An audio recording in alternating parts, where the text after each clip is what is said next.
Carrie, I saw Ed, Danny, and Robert. Do you know if Dan Maskin's on? He is not yet. Okay. You've got 4 right now out of the 7, so you've got your majority. Okay, so then let's get started. And if he pops on, We also have Jean Howland on. Perfect. She's on by phone, correct? Yes. Okay. Oh, and then Dan just popped on as well, Maskin, so we'll give him a second. Is he on? Is he already on? he's on. I'm here. All right. Carrie, I have a question. Sure.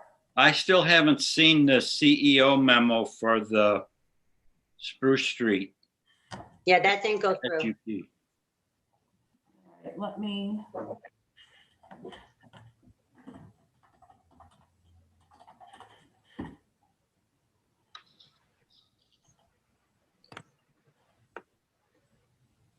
Ed's correct. It didn't go through. The SUP letter came through, but not the CEO memo. All right, I found it. It was in with the zoning stuff, so I'm going to kick that out in an email to you now. And then I can pull it up on the screen when we.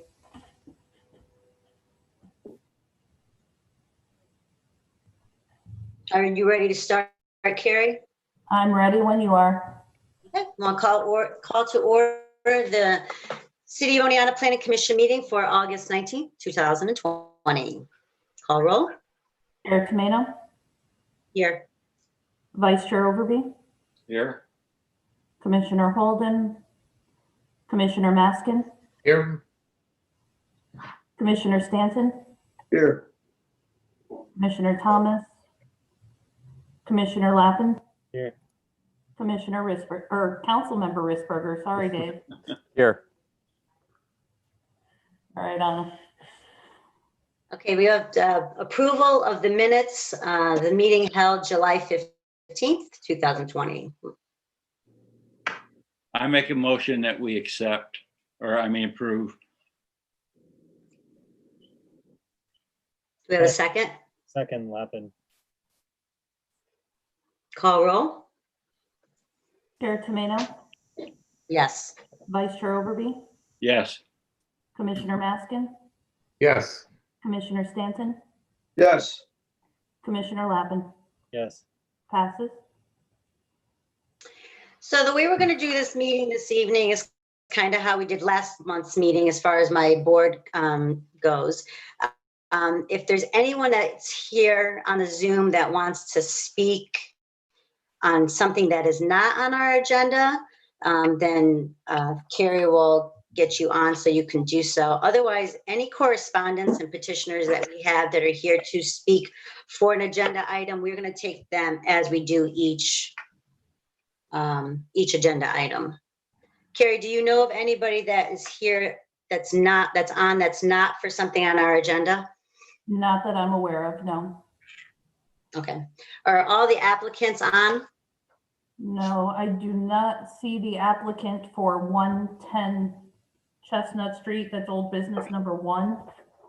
Yep. I have a representative from every other property.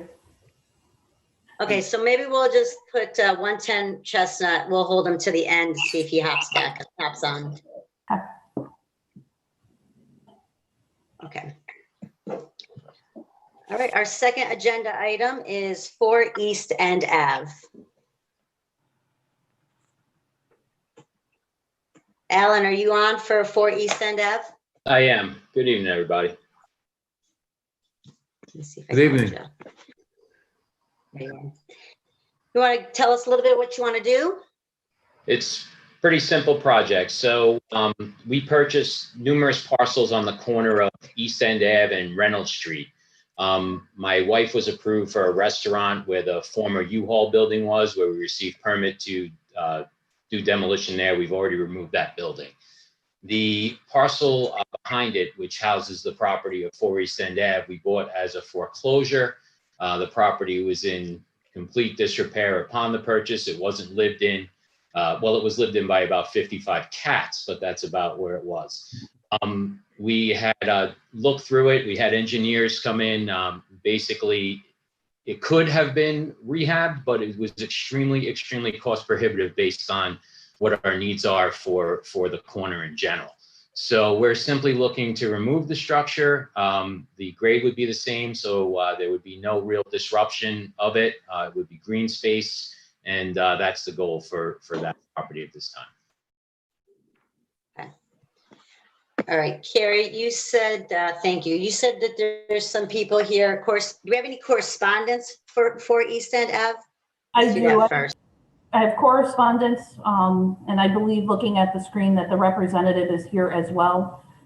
But the correspondence comes from a property owner at 6 and 8 East End Avenue. She relays the message through her granddaughter and states, as owner of property in 6 and 8 East End Avenue, I have concerns about the property at 4 East End Avenue. County records show that property was sold in 2019 for $75,000. Demolition is not cheap. This cost is certainly not spent by any businessman for green space zoned residential in Oneonta. Considering Mr. Rubin owns much adjoining property, what protection is being granted to local homeowners that the zoning will not be changed? What are the long-term plans? I have watched a very large residential area destroyed by the expansion of A.O. Fox Hospital, Fox Nursing Home, and parking. What protection is the city planning here for homeowners? As I am now out of the area due to a family medical situation, I authorize my son, Timothy Ash, to represent me at all hearings concerning 4 East End Avenue. And then Mr. Ash is present on the call for any follow-up. Yes. Tim, did you want to speak and let us know what your concerns are? Excuse me? Is he on? Oh, there he is. Yes. Go ahead, Timothy, and you could tell us what your concerns are. Well, I guess the major concern is what's the long-term plan? It seems like a rather expensive piece of property for just green space. I checked into the zoning and it appears that it's an R2. So the question is this in the future going to turn into an apartment complex or a dwelling, or what is the long-term plan? If you looked at that map you just had up, number 4 is kind of a buffer between 6 and Main Street. 6 is the house that my mother lives in. So would there be any hedgerow or anything going to buffer the adjoining property from what's going on, a restaurant or eatery? And want to be sure that number 4 isn't going to end up being overflow parking or part of whatever is intended for the Main Street location. Asking that Is there any other? Hang on a second, Alan. I just want to see if there's any other petitioners. What I'd like to do is I get all the petitioners to give me any questions, concerns, if they love the project, they don't like the project. And then it's us, just the applicant talking to the board members. So Right. Carrie, are there Well, any other petitioners? None that have identified themselves as being here for that property, no. Okay. Okay, well, We're- is there one thing, Timothy? Yeah, well, I guess, again, we're concerned with what the long-term plan is for that property and how it'll affect the adjoining properties. He's requesting a demolition permit.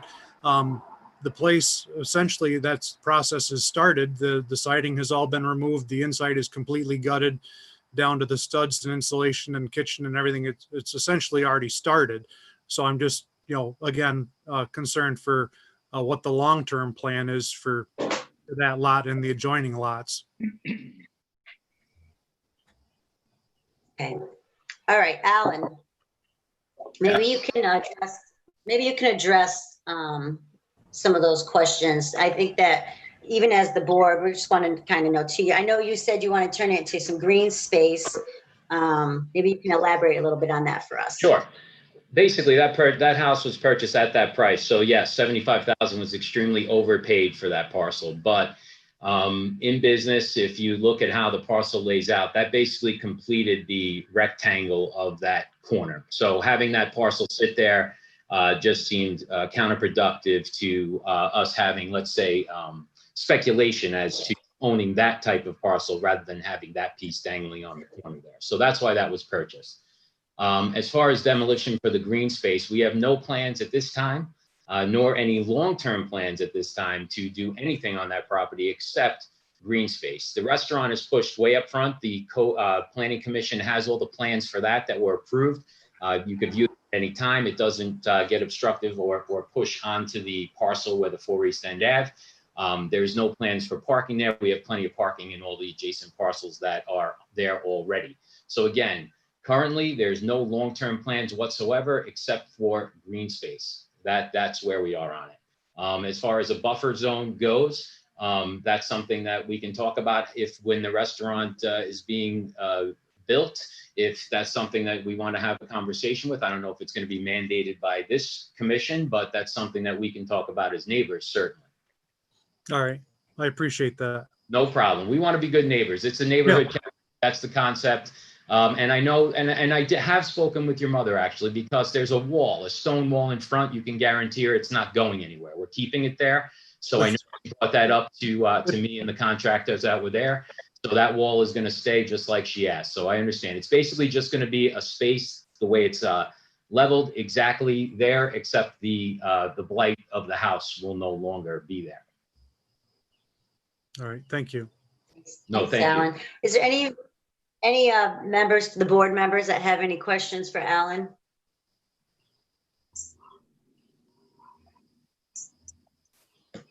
Nobody? Are we ready to make a motion? I'll make that motion. Dan Maskin. And what's your motion? To approve the demolishing or whatever of 4 East End Avenue for the purpose of making it a green space. Don't we need to deem it a type 2 first? It's been a long time since I've been to one of these meetings, so you're probably right. Made it as a type 2 action. Is Stephen on? He is. Yeah. Stephen, we need you on. All right, do you have is there anything that we need to know about this, the 4 East End Ave, anything for the board? I mean, I think that the memo states that, we'd have to, classify the action as a type 2 action under section 617.5, subsection 21, which refers to the minor temporary uses of land having negligible or no permanent impact on the environment. And we have to do that prior to approving the demolition.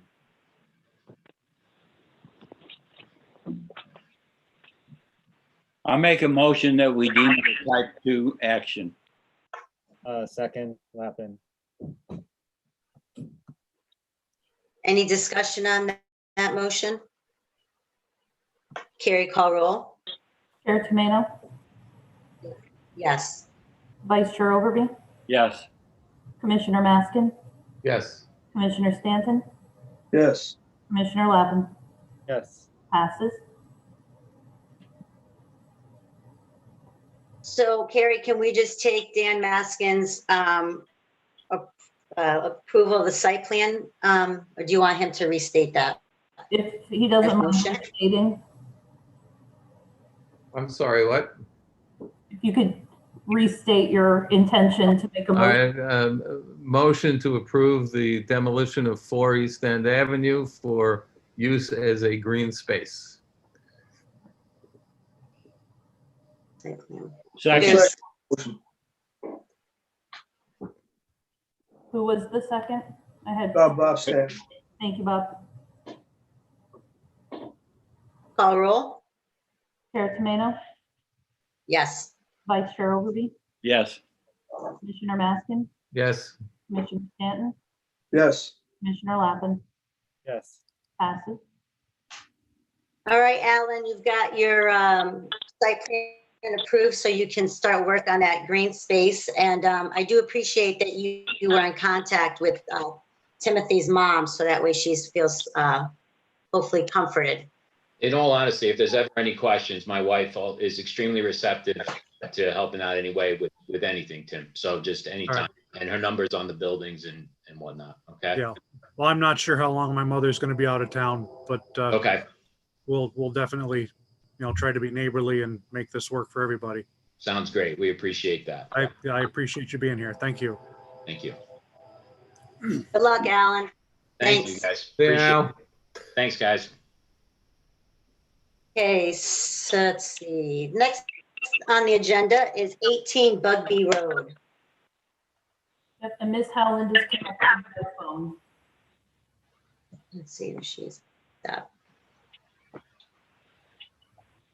She's, Jean, can is you she hear? on, Carrie? She is. Is she on by phone? She's Yeah. on by phone. She's Okay. the 2878. She's muted. Just sent a request to ask her to unmute. She does not have a smartphone.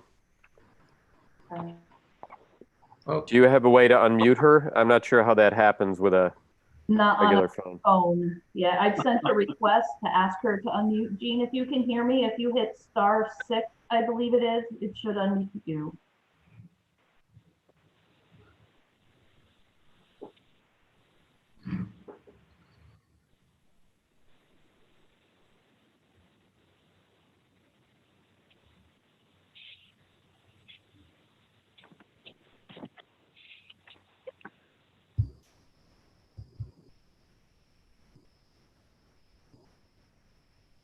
Can you see if she's unmuted? She's not, it's still She's muted. not unmuted. Yeah. Okay.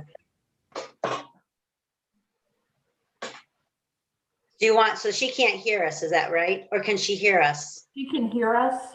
We can't hear what she's saying. You want to tell her one more time? Jean, if you go ahead and hit *6, that should allow you to unmute your phone.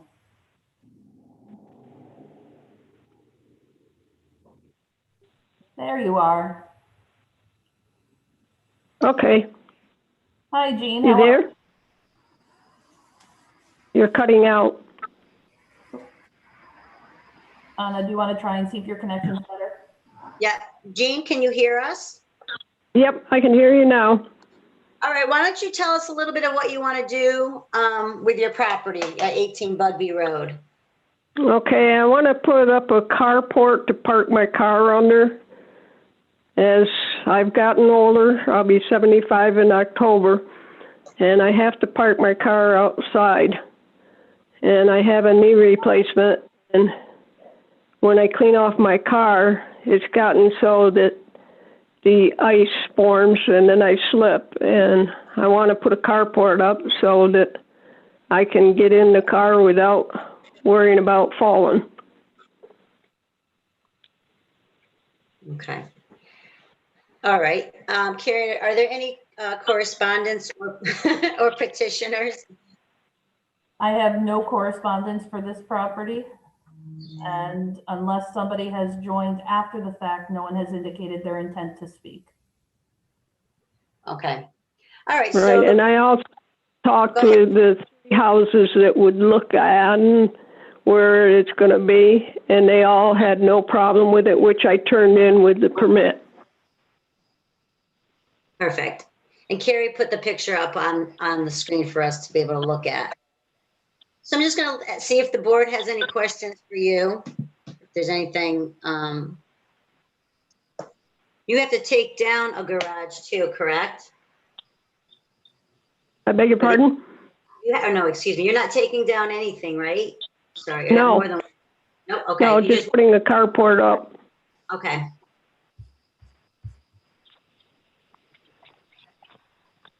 Does the board have any questions for Jean?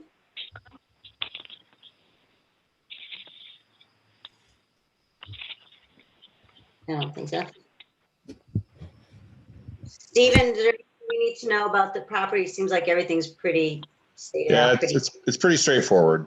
yeah, that's what it looks like. Pretty big parcel, not close to anything. It's really just triggered because it's over 200 square feet. Just barely over 200 square feet. Okay. I make a motion that we deem this a type 2 action. Second the motion. Call roll. Chair Tomeno, Yes. Vice Chair Overby, Yes. Commissioner Maskin, Yes. Commissioner Stanton, Yes. Commissioner Lappin. Yes. Passes. Okay. Anybody want to make a motion on the site plan? So move. Second? Sure. Dan Maskin. Does anybody have any discussion about the motion on the site plan? Or are we good to go? Let's call roll. Call roll. Chair Tomeno, Yes. Vice Chair Overby, Yes. Commissioner Maskin, Yes. Commissioner Stanton, Yes. Commissioner Lappin. Yes. Passes. Okay, Jean, you're all set. Good luck. Okay, thank you very much. You're Bye-bye. welcome. Bye-bye.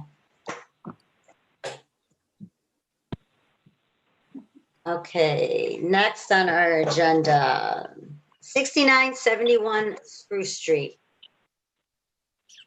Charles, can you hear me? Yes, I can. Yeah, we're applying for a special use permit that would allow more than 3 residents to live at the house. With the special use permit and additional revenue that we collect from the rent of the additional residents, we would be able to better maintain the house and keep it up than we have in previous years. We've made great improvements with developing our chapter council, which is alumni members that advise the active chapter, and our alumni association, which actually, our alumni association actually owns the house.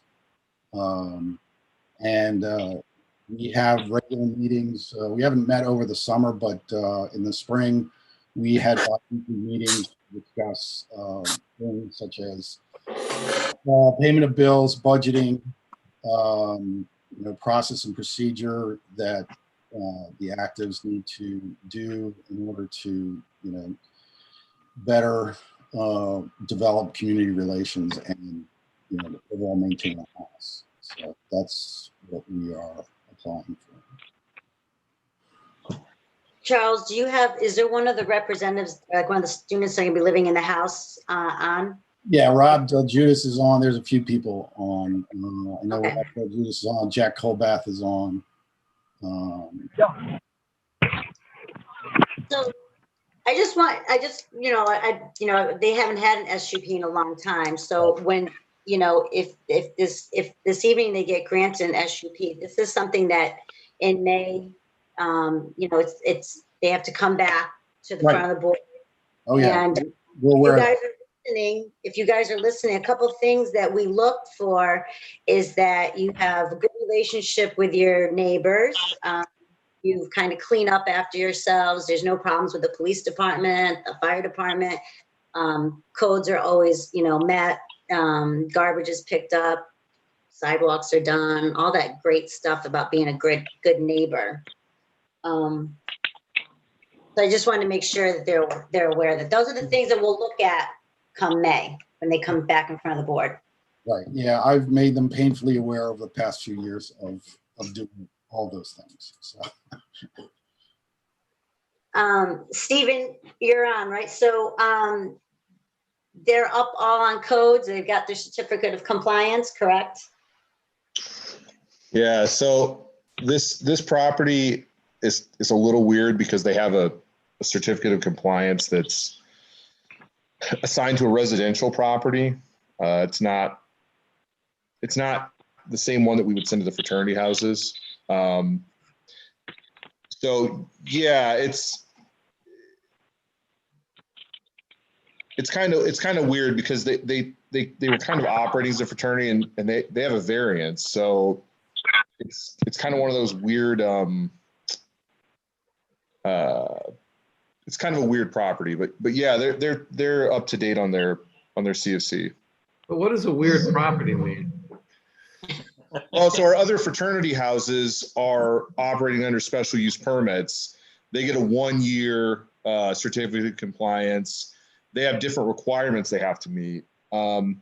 This particular property was being treated as just a single family residential home. But they were given a use variance. So you have a fraternity that's operating as a fraternity in a zone that doesn't technically allow fraternities to operate. Yeah, so that was kind of the concern that I had. You know, Stephen, you know, you also helped the ZBA. Do you know, did they write out a decision as to why they met the requirements? Not that it matters, but I just want us to be aware that if they did or didn't. Yeah, I mean, according to the Zoning Board of Appeals, they issued a variance, so and it wasn't challenged. Motion, but they didn't explain what, you know, why. They just did. Yeah, I mean, I don't have the decision in front of me. The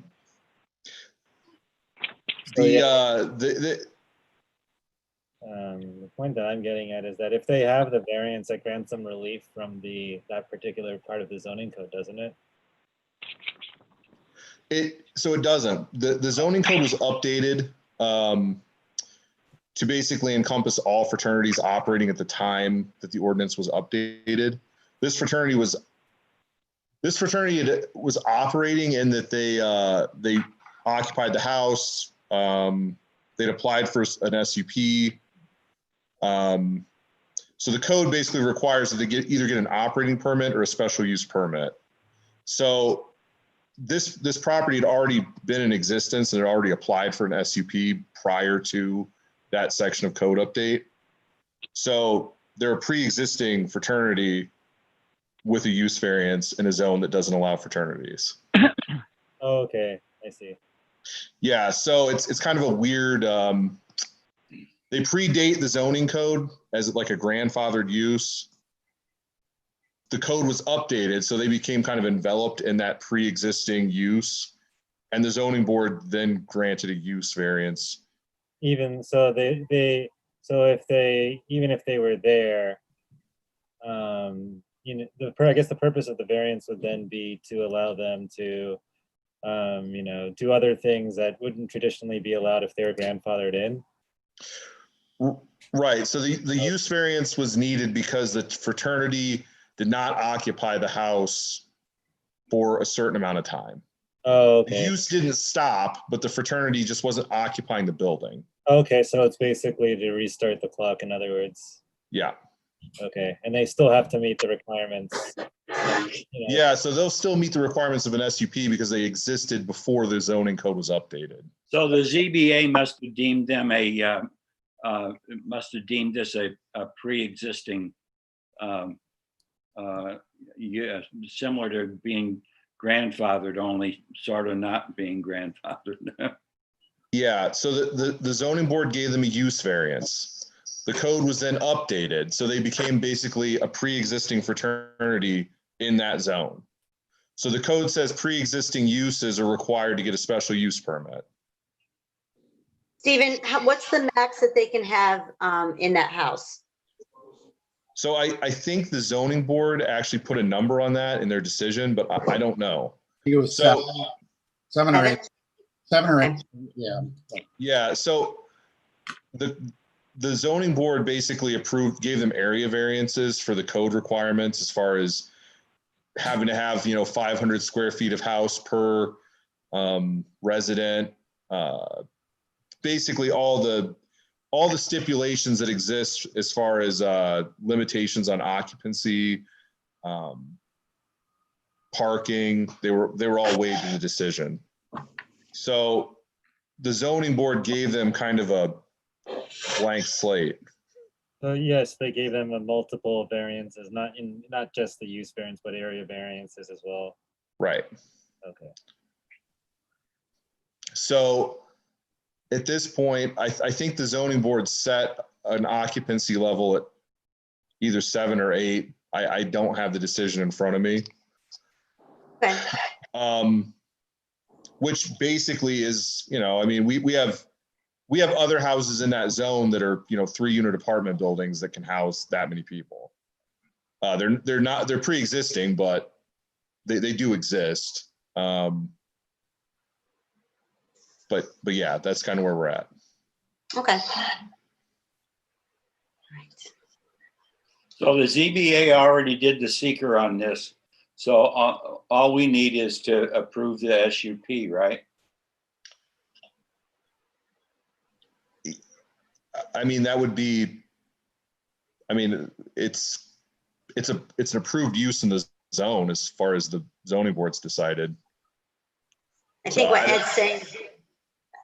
Ed's saying, we don't have to do seeker. We just have to approve either we have to vote on the SUP. I mean, so I guess my thing, I don't really know how you would address it because technically it's approved use in the zone and they're just seeking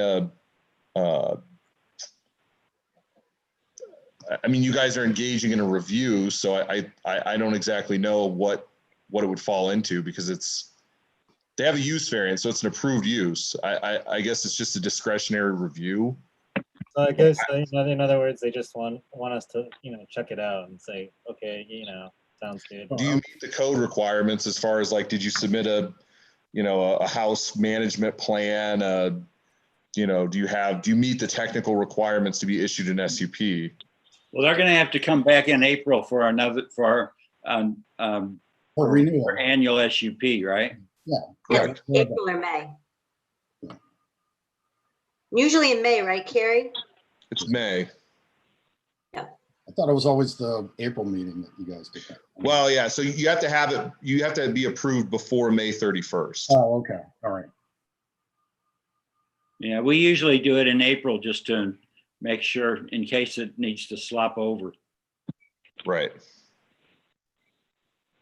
Okay. Well, anyway, I'd like to make a motion that we approve the SUP. Do we have a second?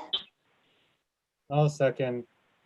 I just kind of wanted to make sure that, the house and residents of the house, appreciate the seriousness of the COVID pandemic. Right. Oh, yeah. Especially the city of Oneonta's response. Yeah, we're gonna have a meeting shortly on that. Yeah. So, yeah, and I appreciate that. Thank you. The city and Otsego County have worked very hard to keep the numbers low so that we can look at the students back. And we look forward to working with you. Excuse me, just a second.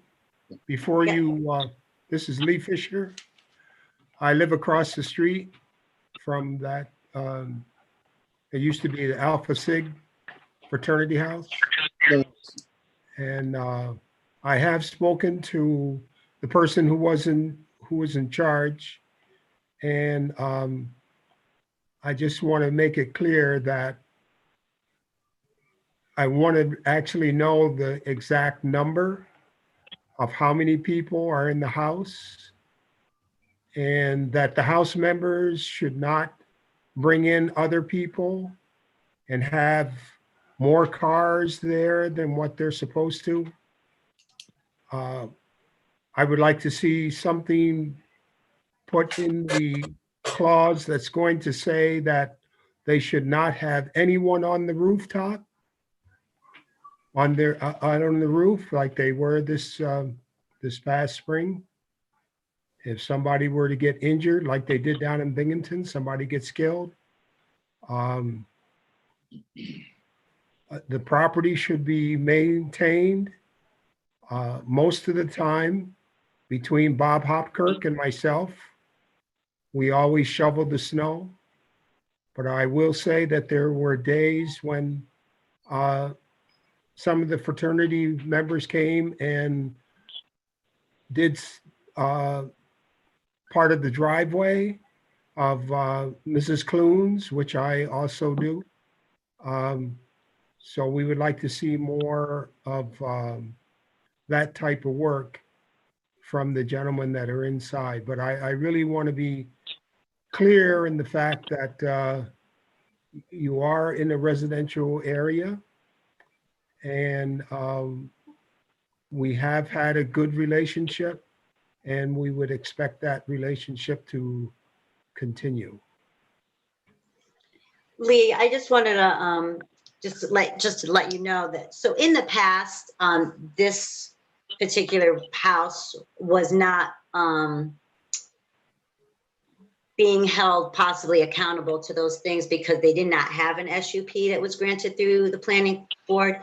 But just like I mentioned to the gentlemen that are gonna be living at the house, now that they are gonna be granted possibly at the end of this meeting an SUP, they will be required to come back in front of our board, April, and we look for those things. We look that they've been good neighbors. We look that they've, you know, they pick up their trash, they clean the yards, they shovel. They don't have problems with parking. They don't have any problems, like I said, with the fire department, police department, and that the neighbors have good things to say and they're not complaining. So it is important for those gentlemen to go out into the neighborhood and do their part. And if there is a problem, you know, you can call the police department. They pay them a little visit. They write it down on a, you know, keep note of it, and then they bring it back to us in April. So if there is any issues that you have between now and then, that's how you would take care of that. And then, of course, come April, you're more than welcome to join our meeting and give us a report. And hopefully they will reach out. So Charles, in the past too, fraternities and sororities that have had SUPs, usually the president, whoever is in charge that school year, in the past, they've kind of put like a piece of paper that's got their name and their phone number, vice president, and they bring it out to the neighbors. So that way, if there is a problem, instead of having to call the police, Right. the neighbors can call them. And if it doesn't get taken care of, then it obviously goes another level. But it's just, like I said, it's if they want to come back in April and get another thumbs up, they're going to have to make their part and follow rules. Oh, yeah. That's part of having an SUP is following the rules, and they haven't had an SUP. So like, you know, Mr. Fisher said, it's kind of been a little bit of a free for all. It changes when you get the SUP. Yep, I understand. Okay. So Can other people make comment? Yeah, who's that? It's Michael O'Connell. I'm a alum of Hartwick and Alpha Sig. I'm on the alumni council. And just a couple things. Mr. Fisher, I completely hear your concerns and thoughts and respect them. I think that the biggest piece of my comment is that we have made some significant changes as a fraternity in the last 5 or 6 years. When Charlie became the alumni president, he has put so much time and effort and money into helping the house get a really solid foundation, both the physical structure as well as the organization of Active Brothers and alumni. And we've tried so hard for a number of years now to get everything back on track because obviously the chapter and the house have existed for decades and we had the SUP. It was when there was a dearth of alumni and a lack of alumni participation for quite a while, 10, 15 years ago, that the house started to fall into significant disrepair. And in my estimation, from my involvement and from following primarily the lead of Charlie, we've made significant strides in bettering the house, bettering the processes that are involved, and in ensuring that all of the actives as well as the alumni who are staying more involved than ever before, but that the active members are really conscious of their responsibilities. And from everything I've seen, it feels to me that we've turned a major corner in the last 5 years and over the last 5 years to a point where I think that the responsibility of the members, both active and alumni, are in line with what the city of Oneonta and the community surrounding the house needs. So it feels like we're in a good spot. And Mr. Fisher, your thoughts, your comments, and anything along those lines are welcome today and moving forward, so that you'll have the information and the phone numbers and the emails of not just the active members, but the alumni as well, so that you could reach out with any concerns so that we could address them proactively as opposed to after there's a problem that has festered. Okay. I I appreciate that. So just want to say that Charlie knows that what our neighborhood is like. We had Charlie sitting on the porch with all of our neighbors. I think we might have even given him a little lemonade. Yep. But we talked, we had 6 or 7 of our neighbors were all there. And we talked about it. And Michael, thank you for going over all that with us. And we're hoping that everything goes well. Thank you. I'd like to ask either Michael or Charlie, how many beds? I mean, we have 7, well, let's see, we have 7 beds. Okay, so you need 3.5 parking spaces for those beds. And how many non-resident members? Let's see, right now, hold on. I don't know, Yeah, Rob, unfortunately, I think those requirements were waived by the zoning board of appeals. Oh, they're on your CEO memo. Yeah, 1 second. I can bring up that information. Yeah, I think we have 15 members and 7 of which are residents, but I will have that information in just a second. Okay, so that would mean you need to have a total of, if you have 15 members, then you need 7.5 parking spaces. Yeah, that's. Unless the ZBA waived that requirement. Yeah, I think they did. They did. Carrie, do you have that information? You know? I'm Or pulling does, it up right now. Yeah, I'm almost positive they waived the parking requirements. 5971. So we don't need to worry about any of this stuff in the CEO memo then. When was that memo written? I think looking at it's the January 1 prior to their February appearance at zoning. I think Right. it's more recent. January 2nd, yeah. yeah. Yeah, So in that case, though, they were waived.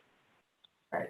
They made the motion that based upon the qualification of standards for a use variance, the Zoning and Housing Board of Appeals approves the balance of the items for the use variance with subsection D modified to reflect that fencing will be placed where practical and a higher fence will be placed at 73 Spruce Street. Okay, I have one other question. I'm wondering, do we need to put a contingency in here that the appropriate members attend the police and fire meetings? Yeah, that's part of the permitting process for the next year, right? Yes, Right. they'll receive a list of stipulations that indicate what the requirements are to remain in compliance with that SUP that you are or are not granting. Well, let's get on with the vote then. Do we have a motion on the table right now, Carrie, for the SUP? You have a motion and a second for approval. Okay, and call roll. Chair Tomano, Yes. Vice Chair Overby, Yes. Commissioner Maskin, Yes. Commissioner Stanton, Yes. Commissioner Lappin. Yes. Passes. All right, Charles, good luck. And if you guys are on here listening, let's do our part with the neighborhood. Indeed. Yes. so you. All right. Thank I just want to add one more thing before we move too much further forward. Okay. The update for the fraternity SUP requirements, we updated the code. So there's like 12 separate sections that will affect the renewal of the SUP. Okay. Gotcha. It's basically a screenshot of like the New York State Property Maintenance Code. Okay. So when the board actually reviews these SUPs, there's going to be like there's 12 separate sections the board can look at, and each one of those things can trigger the denial of an SUP. Okay. All right. So Stephen, where can he get a copy of that? Or is that something you're going to mail out to him? Carrie, can you screen share that real quick? I have the 20, the A through J. Yeah, try that. It's the most recent. Okay. Okay. And that gets included, I mean, I'll verify with code enforcement that it is up to date, but that will be included with your decision letter so that you know now what to expect. Okay. Okay. All right, so that you'll end up getting that then with your letter for tonight. No. So Carrie, No? can you go to the E-code? The E-code? Well, Carrie, can you just go to E-code on your computer? I'm there. And can you do a screen, go to the new legislation section of E-code, new laws? Go to ordinance, zoning, yep. Scroll down to the bottom. Okay. So if you look, there's like approximately 12 items. There are, Yeah. So each of those are part of the SUP review now as well. Okay. All right. I will pull that off. I have E-code bookmarked on my browser, so I will definitely look at that. Yeah. So that's going to be in addition to them attending meetings with me and having, and this literally just marks out, you can just kind of see it there. Yep. What's expected. Perfect. Right. Perfect. All right. Well, thank you. I appreciate all your consideration. Thank you. Good luck. Thank you. Thank you all very much. Okay, Nancy, she muted herself, Carrie, but I don't know if she. she is. So Nancy, if you go ahead and hit that button in the bottom left, you'll unmute yourself. Carrie, while we're waiting for her to unmute, do you know if 110 Chestnut popped on? They have not yet popped on. Okay. It looks like Ms. Wilbur's screen might be frozen.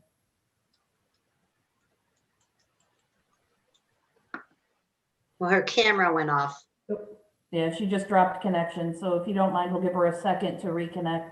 She did have somebody there assisting her.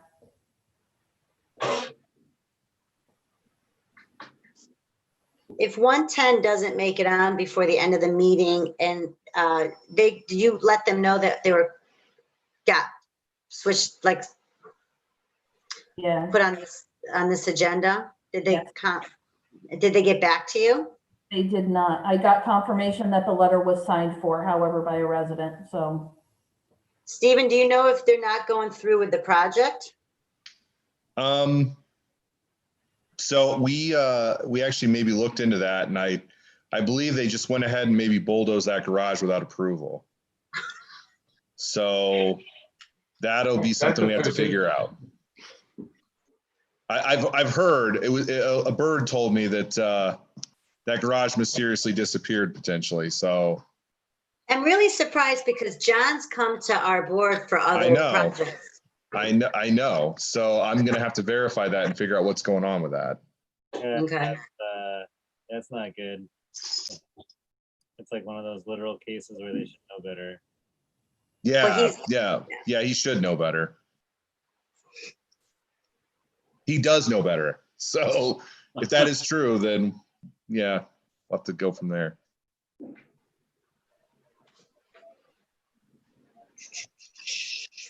Man, Nancy was doing a good job hanging on with us. Yeah. While we're waiting, can we talk short-term rental? Sure. Can we? So as you are all aware, I'm sure by now, we have a short-term rental ordinance.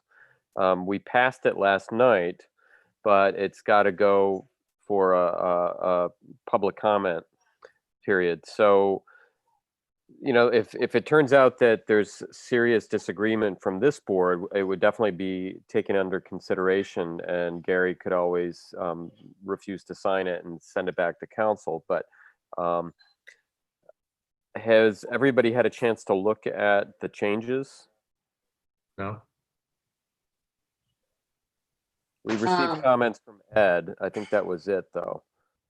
Yeah, I studied it, and I thought Stephen did a really good job on drafting the proposed ordinance.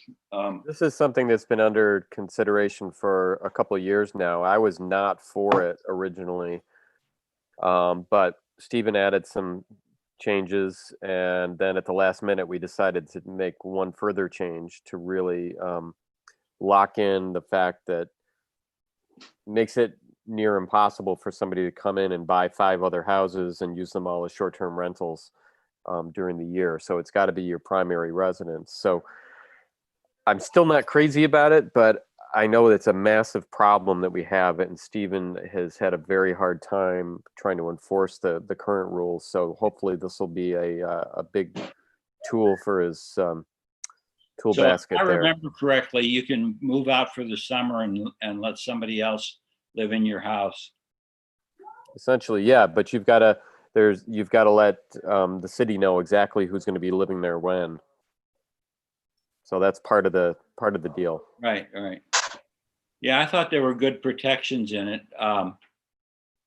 And I look forward to moving to over to a camp on Goodyear Lake for the summer and having this property pay for it for me. So Just kidding.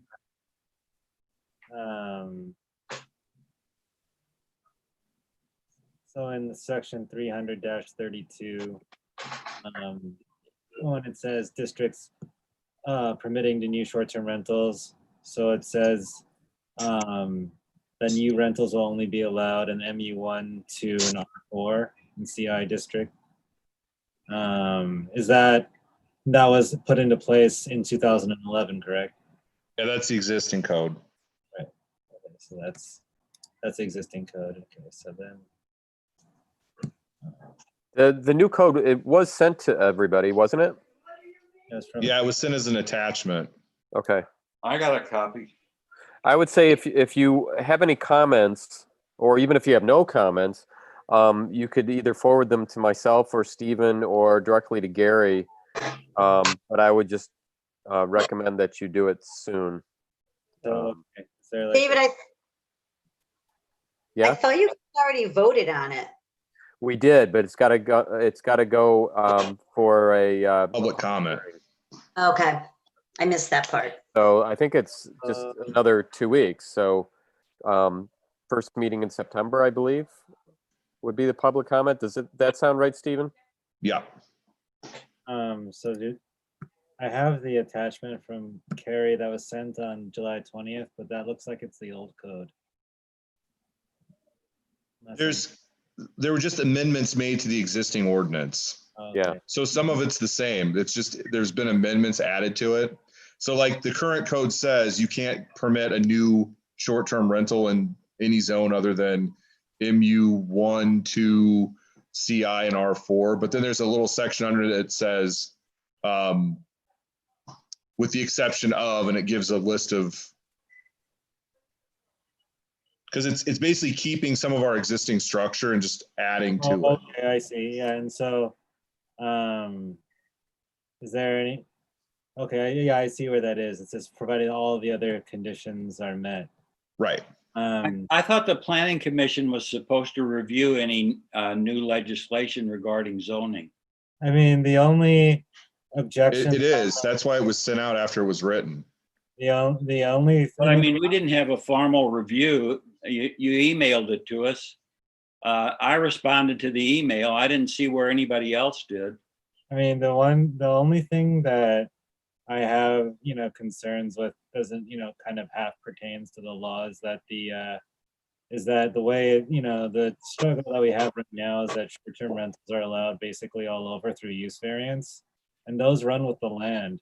So my concern is that we'll have that checkerboard pattern of short-term rentals unless there's better coordination between us and the ZBA.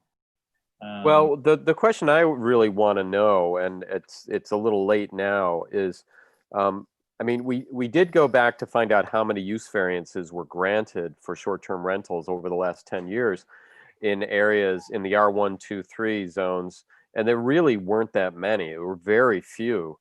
What I would love to be able to do is look at catalog all the requests for use variances over the last 10 years to the zoning board for the R123 that were looking to have a short-term rental in their home versus a second house.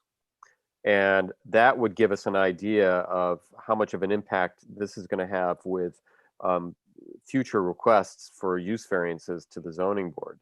I mean, think it'll ultimate- certainly cut down, but it won't eliminate it. Ultimately, there is no way to keep the zoning board from just, I Right. mean, the zoning board operates outside of my control, outside of basically everyone's control, but the city of Oneonta. Yeah. The zoning board has been saying for the last couple of years that the council needs to make a change because of all the use variance requests they get, when they really know that no matter what the council does, it really may not have any impact on the use variance requests that they receive. So we can finish this conversation after at the end of the meeting. Carrie, not to interrupt, guys, but Carrie, is it possible to call Nancy on her home phone and see if she can jump on? I Here. Nancy's here. on here now. Oh, she's We got her. Oh, okay. That's where I went. We got her on there. Nancy, go ahead and unmute now. And there's no correspondence or no petitioners or anything for her property, correct? Correct. Hi, Nancy. Hi. All right, why don't you tell us what you want to do? Tear down my existing garage, which it actually is falling down, and put up one of the Amish barns. It would be like, I believe it is 12 by 20.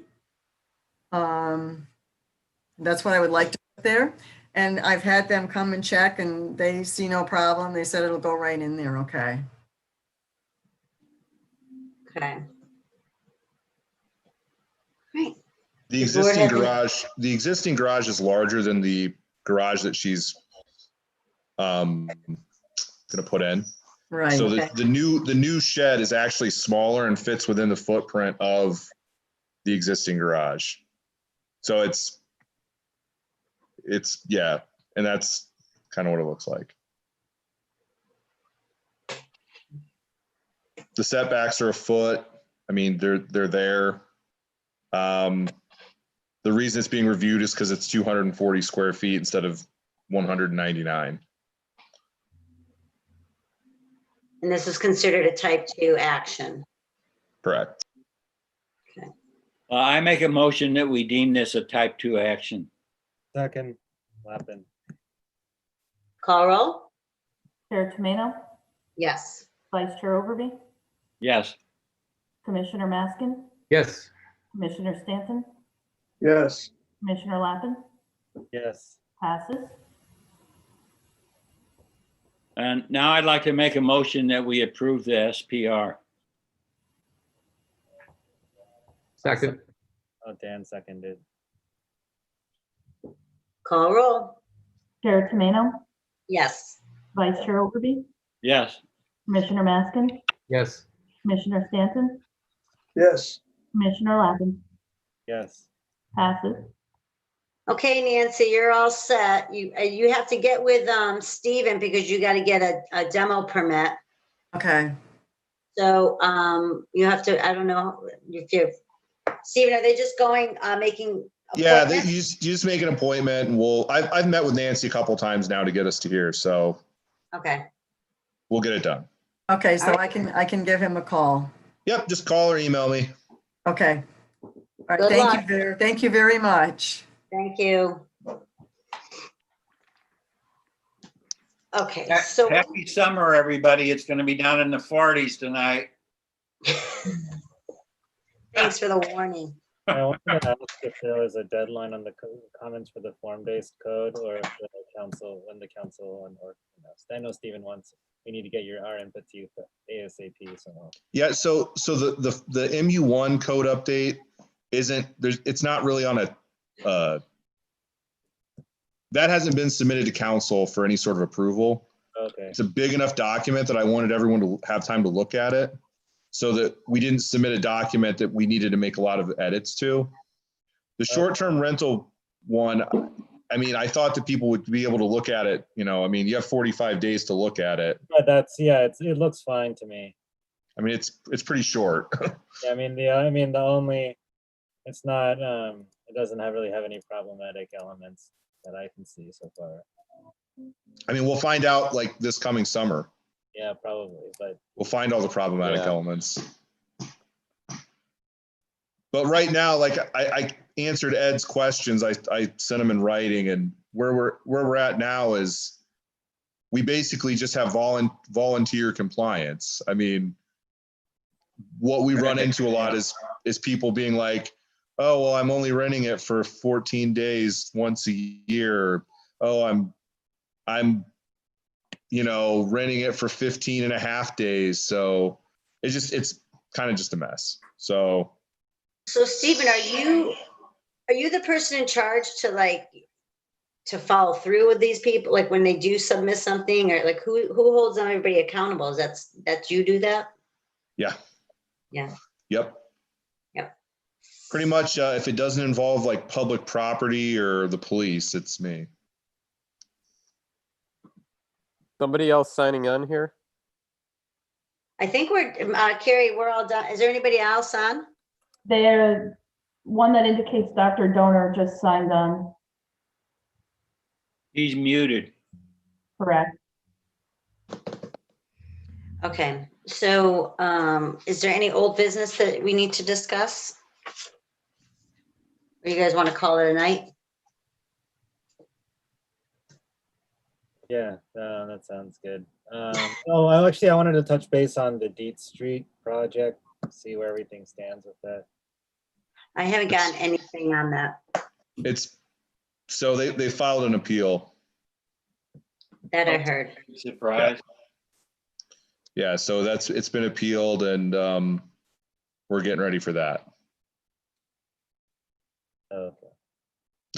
So yeah, have they set a date when the case will be heard, or?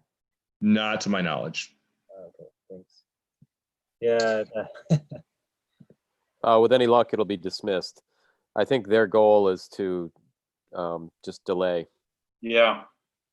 Yeah, because an appeal, it's gonna drag it out at least 6 months. Yeah, I mean, the question, the overarching question still remains like, do they even have standing? I think they were pretty authoritatively established that they don't.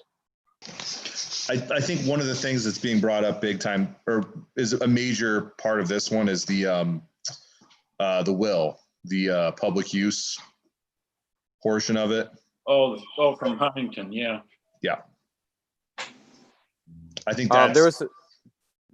I'm sorry to interrupt. There's a message here from Dr. Donor. Yeah. Yes. Inquiring about the Spruce Street fraternity.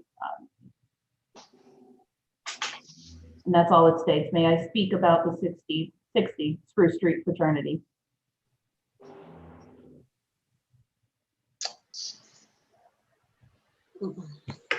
We'll give him we'll let him speak and see what he like to tell us. Okay. Dr. Donor, if you want to go ahead and unmute.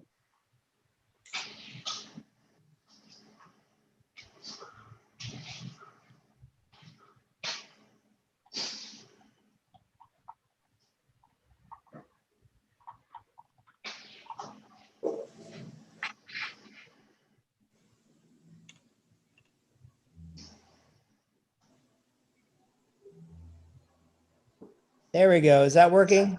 Much better. All right. So in terms of the 6971 Spruce Street frat, as far as I can tell, nothing has changed in terms of their application. They do not meet any of the criteria that the city has for a frat. They don't meet the criteria for parking spaces. They don't meet criteria for space on the property. They don't meet any criteria in terms of the safety issues. And, they came to the city a year ago crying about wanting to open up and how they would be good citizens. I will tell you, I live right across the street from them, and they were yelling, screaming, disturbing the peace at 3 a.m. every day straight through the virus. So I don't know what they believe is being good neighbors to our block, but they were not doing it. So, Dr. Donor, just to bring, since you just came on, we did grant them their SUP this evening, the special use permit. And there was another gentleman that was on earlier, and he had some concerns as well with the fraternity, and similar to some of the things that you discussed. And I explained to him that last year or the year before that, they didn't have an SUP that was scrutinized or watched, with the code enforcement, and now they do have one. So it's going to be a little bit different, hopefully, this year with them. They have to meet with code enforcement. There's certain criteria they have to meet, things that they have to do. And if they don't meet those, when they come back in April in front of the board, which you're welcome to come to in April, if they meet their criteria and they do all the good things that they're supposed to do as neighbors, we review it at that point, and then we make a decision if they get it again or not. So things that might have happened last year or in the spring, we really didn't have a lot of control over because it wasn't through the city. So if you have, I apologize. That's okay, go ahead. So you're telling me the commission granted the SUP despite the fact that they don't meet any of the criteria that the city has that is required for a fraternity? I think to clarify, there was a period while, and Stephen, correct me if I'm wrong, there's a period while the house was unoccupied. During when they reapplied for the SUP, they were required to go to the Zoning Board of Appeals because fraternities are not allowed in that area, to my understanding. The Zoning Board of Appeals granted them a use variance, which means that. No, they actually did not. It was denied. They actually withdrew it. I was at that meeting and they were encouraged by the zoning board to withdraw that application, which they did. Hi. Stephen Yearly? Yeah. So I would reference this back to Carrie because she's the clerk for that. I mean, she's the clerk. So I was at the meeting where it was approved. They had several meetings from my understanding. It wasn't just a one-time meeting. They back in front of zoning quite a few times. Our final notes that we received from Carrie and the codes show that it did pass and they did get their variance through the ZBA. And they came in front of the board just for the SUP, which will hold them more accountable this year, hopefully. And then they come back for a review in April. So, they were granted the use variance, but by getting the SUP, they'll be forced to come back before the Planning Commission in April for another re-examination of the permit. And if it is in fact the case that they were continuing to not adhere to the requirements of the SUP, then their application would be denied then at that time in April. Yeah, I just explained that. Thank you. Yeah. That's okay. Hearing it twice is good. Sorry. So you're more than welcome to come to our meeting in April. And the gentlemen that the students that are going to be living in that house, they should come around and give you their phone numbers, their email addresses. The alumni are involved. So if you have any problems, that's happened several times. That happens all the time. However, it's completely useless because when you call them at 3 o'clock in the morning, when they're creating a disturbance and students are fighting in the street, and a year ago, a student had alcoholic poisoning and was in my front yard, and I had to call the ambulance because none of their students were attending to them. It's a little disturbing. Hopefully this will be a different year for that house. Yeah, I've heard that before. I've heard this before. Hopefully it's going to be a new year. Hopefully things are going to be Right. And they never are. They never are. Well, I appreciate you bringing your concerns to us. Unfortunately, the meeting has been, the board has already made their decision for this evening.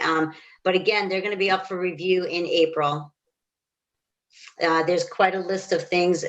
You can go to, Carrie, is that on the website, the things that they have to meet? It is. If he visits that E-code website and then clicks new laws on the left, he'll be able to review what they're going to be held to. All right. Also, and I don't know if you see Councilmember Risberger's hand up. I did not. Oh, I thought we were doing a high five. No, that's at the end of the meeting, Ed. I only get four people on my screen. I gotta keep swiping. Dr. Donor, I would just like to point out, and I tell people this in my ward all the time, if there's an issue like this going on, don't hesitate to either call Katie LaPerry-Shue, who's your council member, Right. or call the police, because that list, what Stephen has been very, very good with come this next April, May, is he gives the Planning Commission a packet of all the information he has on the fraternity and the sorority, including any calls from the fire department, any calls to the police department regarding that house. So it's a very detailed record of everything that's happened in the previous year, and they'll be held accountable. That's different than what I've seen in the past. I was very pleasantly surprised when Stephen started doing this. And the other thing is, as I'm sure you've heard through Facebook or through the newspaper, is because of COVID, the police are going to be they're changing their tactics when they're addressing any party atmosphere, and they what, Ed? Nothing. I'm sorry. I was looking at something else. Okay. I wasn't laughing at you. So if there's any parties going on over there, they can have up to 50 students as long as they can all social distance 6 feet. And in that house, that's going to be impossible. Yes. So I would just say, I guess my ultimate point here is, don't hesitate to call the police, because the police are ready to be called right now. They're expecting it. And I would like to add to this whole scenario that the code office actually shut this house down for an entire year. The house was vacant. The house was uninhabited. We are working on another fraternity right now, and it's going in the same direction. So we're happy to respond to these, because, I mean, the amount of work that this particular chapter had to do to even get to this point was, I don't know, 2 years of meetings and requests and work. And so, yeah, I mean, I have no interest in maintaining any of these uses that aren't following the, procedures and the requirements that we have as far as the code office is concerned. We've actually had some spectacular results in turning a couple of really problem Greek organizations around in the last few years. But I'm also not crazy enough to think that this is going to be perfect, because I know in the past we've had Greek organizations that have gotten their SUP and then turned around that very night and threw a party with 200 of their best friends. So, and that's the fraternity that's currently eyeing down, pretty severe legal consequences. Yep. Right. So Right. I think we all just need to be vigilant, and I always encourage the neighbors around the house, which unfortunately a lot of it falls to them, but they've got to be vigilant and be willing to make the phone call too. Okay. All right. Thank you. You're welcome. One other thing for Dr. Donor's consideration is there is alumni involvement with this frat now, and I think that might be maybe one of your really strong lines of defense is to talk to those guys, Charlie and Michael. Yeah, well, 18 months ago, when they made their presentation about how they're going to be involved, we never received any of their contact data. We never saw them. They never made an appearance. They never came to our door, despite all of our concerns at the zoning commission meetings.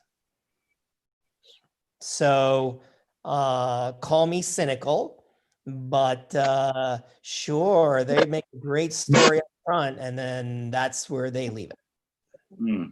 I think you would.